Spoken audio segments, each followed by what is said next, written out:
Hi, this is Stuart Weems and welcome to the Investopoly podcast. My goal is to give you simple, easy to understand strategies, insights and tips to help you master the game of building wealth. And in this episode, I'd like to talk about a couple of changes to income protection insurance that the government has directed all insurers to make in Australia over the next possibly a couple of months, some of them, and slightly more than a year for others.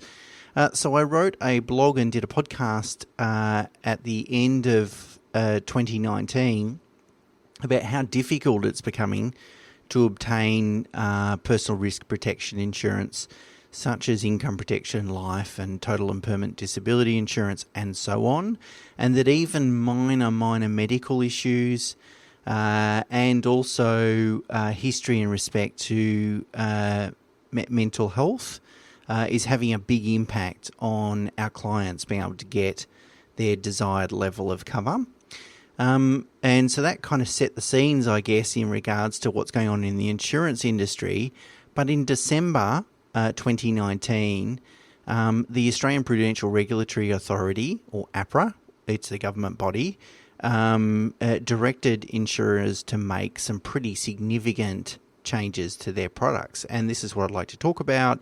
What are those changes and what impact is that going to have on your personal situation, whether you have insurance today or whether you don't? Before we talk about the changes, it's really important to understand what the status quo is in regards to income protection insurance. And really, most income protection policies have four important variables. These are the four main sort of things that you can play around with that will determine the cost of cover and the level of cover. So the first one is an obvious one, the benefit amount, which is the amount of income you're insuring. Most insurers will allow you to insure up to 75% of your gross income at the moment, so that's your pre-tax income. Why 75? Why not 100%? Well, because they want to give you some financial incentive to return to work should you become incapacitated. You know, if you're getting paid the same to sit at home on the couch versus going to work, they're going to end up paying higher benefits in the main to people in that situation. A benefit amount is normally expressed as a monthly income amount, and that's pre-tax as well. So if you've insured yourself for $10,000 a month, that $10,000 is taxed and really results in an income of about $7,100 per month after tax. So benefit amount is the first one. The second one is wait period or waiting period. That's the period of time that you need to be incapacitated for, that is not working, before you're able to make a claim. And the options range from 30 days, 60 days, 90 days, sometimes 6 months or even 2 years is the wait period. Often we find the most economical wait period is 90 days. The difference, the saving in premium cost typically between 90 days and say 6 months is marginal, but it can be a material difference between 60 and 90 days, for example. Benefits are paid 1 month in arrears. So if you've got a 90-day wait period, so 3 months, you actually won't see any income for 4 months because they're paid in arrears. The third most important variable is whether the policy is agreed or indemnity value. So if a policy is agreed value, it means that if you become fully incapacitated, you will receive that benefit amount irrespective of what your income was just before you became incapacitated. So therefore, someone, for example, that insured themselves for $10,000 a month, then was unemployed for a period of time, then had a car accident, for example, and couldn't work, even though they weren't earning any money prior to the car accident, because the policy is agreed value, they'll still get a $10,000 benefit. Conversely, or alternatively, an indemnity policy requires the insurer to assess your income just prior to becoming incapacitated, and they will pay up to 75% of that amount, depending on the amount that you've insured yourself for. So this means that, you know, if your income was nil prior to an accident and it's an indemnity value policy, you potentially get nil benefit, even though you've been paying the premium for the insurance cover for that sort of period of time. The fourth option is the benefit period, and that's how long you'll receive the benefit for whilst you're fully or partially incapacitated. Given we want to protect ourselves against long-term incapacitation, I mean, that's from a financial risk. If we're injured and we're off work for a couple of months, it's financially not such a big deal. But if we can't work for the next 7 years, that's the main problem. So it's long-term incapacity that we want to protect against.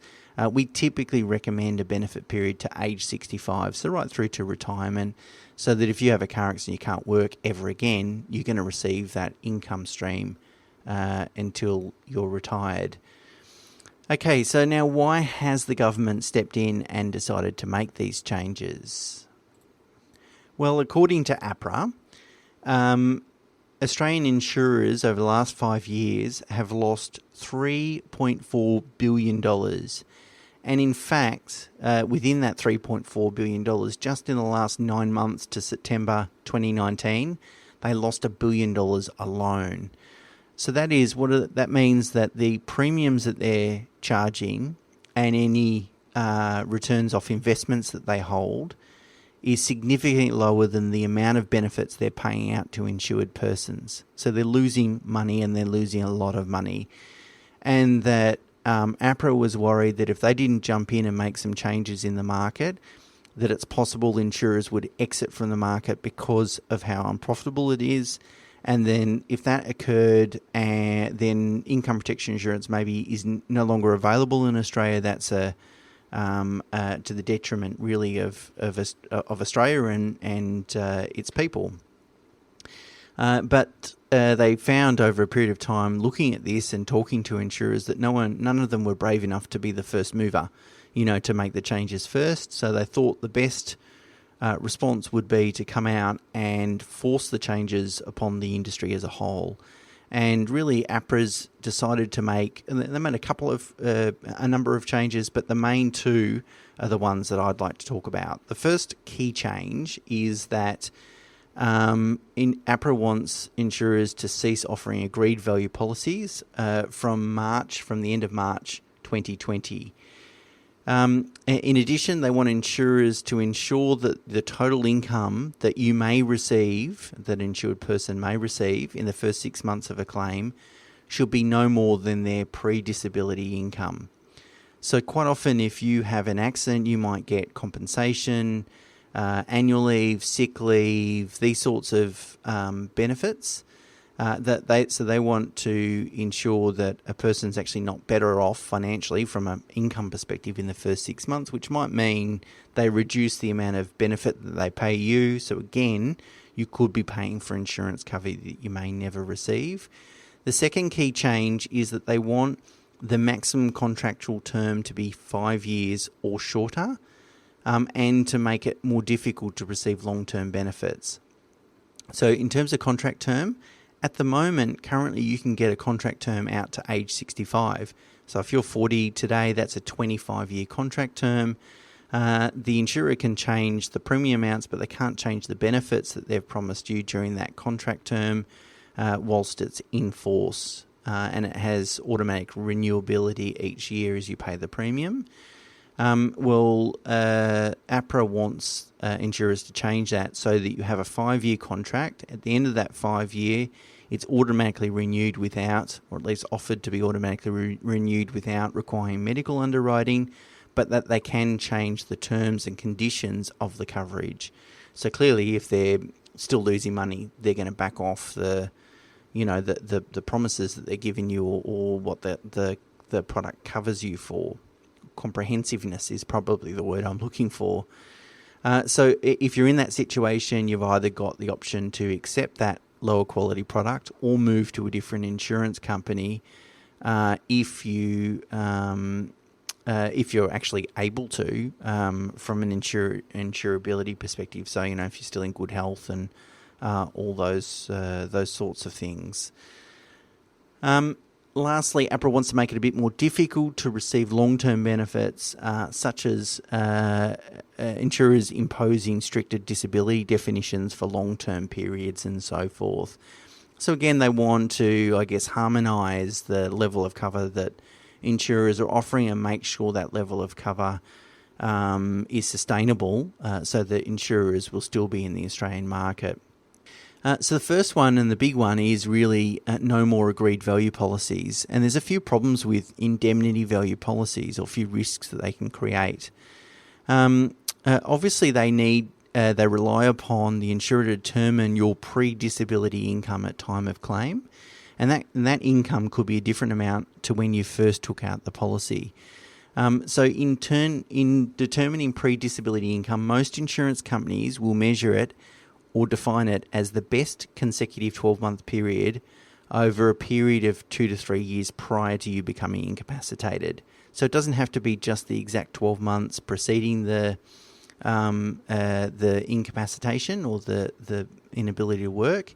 It could be in the last 2 or 3 years, and that's what they'll define as pre-disability income. So you can imagine a situation then where you go and establish a policy, and then your income drops, it permanently drops.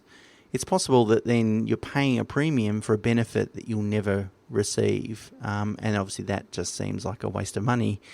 Obviously, if you're an employee and your income hasn't changed for 10 years, you're probably in a lower risk category. But some people, such as contractors or people that are self-employed, or you go through a career change, it impacts those people because, again, they might be paying a premium for a benefit they'll never receive. So I guess one solution to that would be to reduce the benefit amount, which is fine.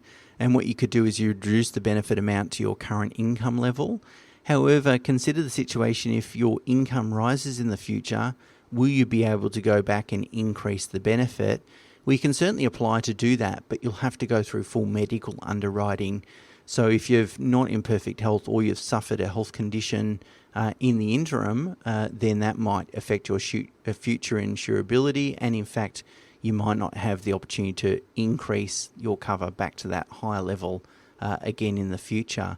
So it puts you in a sort of predicament that you either got to overpay for the cover, or potentially restrict your ability to have better coverage in the future. A lot of people might be thinking, okay, if I've got a agreed value income protection policy today, but it's less than what I'm currently earning, can I quickly go and increase that policy? The short answer is no. The insurers are all over that. So they've said that if you've got an existing policy and you want to increase it, we will only offer an indemnity value policy. However, if you're a brand new person, so you're coming to an insurer, you don't have an existing policy, they will still offer agreed value policies up until 31 March 2020. So there's a short period of time at the moment, about 6 weeks, whilst they're still available. So what action should you... thing I should mention, if you have income protection cover inside super, that's not affected by these changes. Income protection cover inside super has always been on an indemnity value basis, and that's because it needs to be to meet the superannuation release rules. And so these changes really only affect if you have a policy in your personal names rather than inside super. Okay, so what should you do? What action should you take as a result of these changes? Well, firstly, if you don't have income protection insurance and you need it, or you feel like you need it or you should have it, now could be absolutely the best time to jump in and get some whilst agreed value policies are still around, although you don't have much time, so you don't have any time to waste. If you have existing cover, first of all, you've got to recognise that if you go and increase it, it'll be on indemnity value. That may or may not be such a big concern. But if you have an existing income protection cover policy and you either are considering cancelling that policy or moving to a different insurer, you want to be really careful with that decision, in my view. It's likely that you'll never get a replacement policy with agreed value. So if you let your existing policy go, you've got to understand that that's one of the consequences of doing that. So there you go. They're the main changes that APRA has decided to make in respect to income protection policies. Hopefully that will indirectly benefit clients that have current cover, because if we get to make the insurance industry a little bit more sustainable, and certainly if they're losing $3.4 billion over a 5-year period, that's nowhere near sustainable. But hopefully if we get to the point where they are more sustainable, that'll put a cap on premium increases, which have been pretty significant over the last period of time. If you need our help, if you've got insurance cover that you need reviewing, certainly don't hesitate to reach out to us. There's a link in the blog on the website in relation to that. You can reach out to Christy and she'll be more than happy to help. And that's it for this week. So until next week, bye for now.